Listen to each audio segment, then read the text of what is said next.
Welcome to today's broadcast, The Beauty of Grace.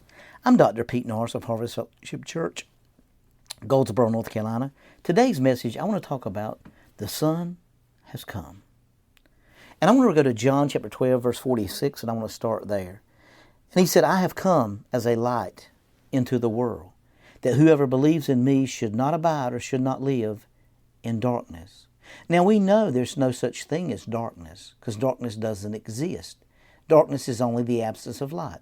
In the beginning, God created the heaven and the earth, and darkness moved upon the face of the waters. But now, in Genesis 1 and Genesis 1 and 2, we know Lucifer was cast out of heaven, and he came down to earth, and he began to live, and he brought about darkness and form and void, and because God didn't make anything without form and void. So we recognize here that Jesus said, I've come as a light into the world, that whoever believes in me should not stay in this darkness that they're in. What was the darkness? What was the darkness that they was in? See, the absence of God is darkness. And there was an absence from God because of Adam's fall in the garden. And so we see that now there was a darkness in the world based on the absence of the light that existed in Christ before the foundation of the world. But we see here in Colossians chapter 1, verse 13, He has delivered us from the power of darkness and conveyed us, or translated us, into the kingdom of the Son of His love. So we've been translated out of that dark place, that absence of God, and we've been placed in Christ into the kingdom of the Son of His love. So His love has consumed us. And I love what 2 Corinthians 4 and 6 says. For it is the God who commanded the light to shine out of the darkness. Now there's no such thing as darkness. So how did light shine out of darkness? Who has shone in our hearts to give the knowledge of the light of the knowledge of the glory of God in the face of Jesus Christ. Now look at John chapter 1, verse 4 and 5. In Him was life, and the life was the light of men. And the light shines in the darkness, and the darkness did not comprehend it. So darkness didn't comprehend it. In other words, the light of Jesus coming into the earth, the darkness couldn't cover that. But then something changes. And we see in John chapter 1, verse 6 through 9, there was a man sent from God whose name was John. This man came for a witness, to bear witness of the light, that all through him might believe. That all through him might believe.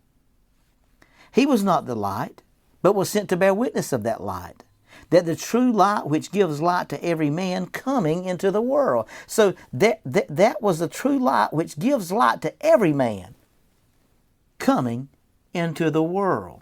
I love that. Now what's Isaiah chapter 9 verse 2?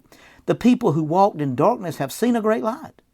Those who dwell in the land of the shadow of death, upon them a light has shined. In other words, they were walking through the shadow of death because they were spiritually dead and they were walking without light. But the light that was given us coming into the world gives light to every man coming into the world.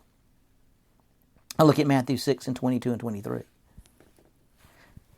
The lamp of the body is the eye. If therefore your eye is good, your whole body will be full of light.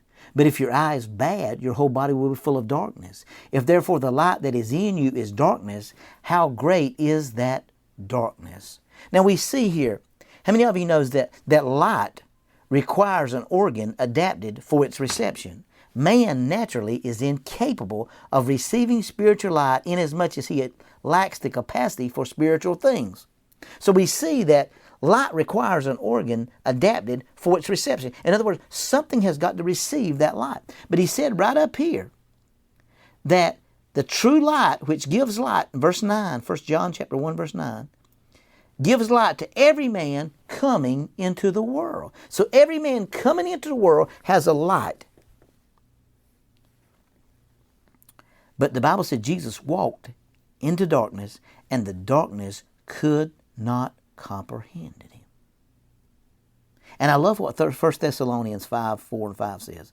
But you, brethren, are not in darkness, so that this day should overtake you as a thief.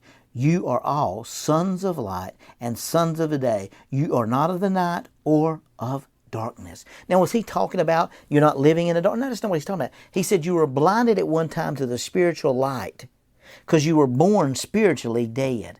and you were in darkness to the spiritual things of God. But Jesus came and became a light to all men. He put that light in every man, and that man is attracted to this Jesus regardless of what he's been through, what he is with. And when Jesus come and died and resurrected, he resurrected everybody. And everybody was resurrected because they had a light inside of them. And that light manifested the truth of who Jesus was, and now that light shines that all men can see. So he is saying that a man born into darkness that has never seen, this man was blind in more than one way. So we see here that this man coming into the world was born blind, but he was blind in more than one way. There's a whole lot of people can see with their eyes, but they're blind. You know, Helen Keller said this, I've seen more without being able to see than most people have ever seen being able to see. Think about that just a moment. She saw into the Spirit and saw everything that was real. 90% of you and I, what we see is not real. Now think about it just a minute. You don't see with your eyes, you see with your mind. Your eyes just reflect what your mind's thinking.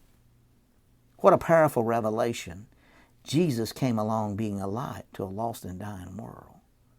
And when our minds have focused and been transformed by the renewing of His Word, then our minds begin to see things in the physical differently.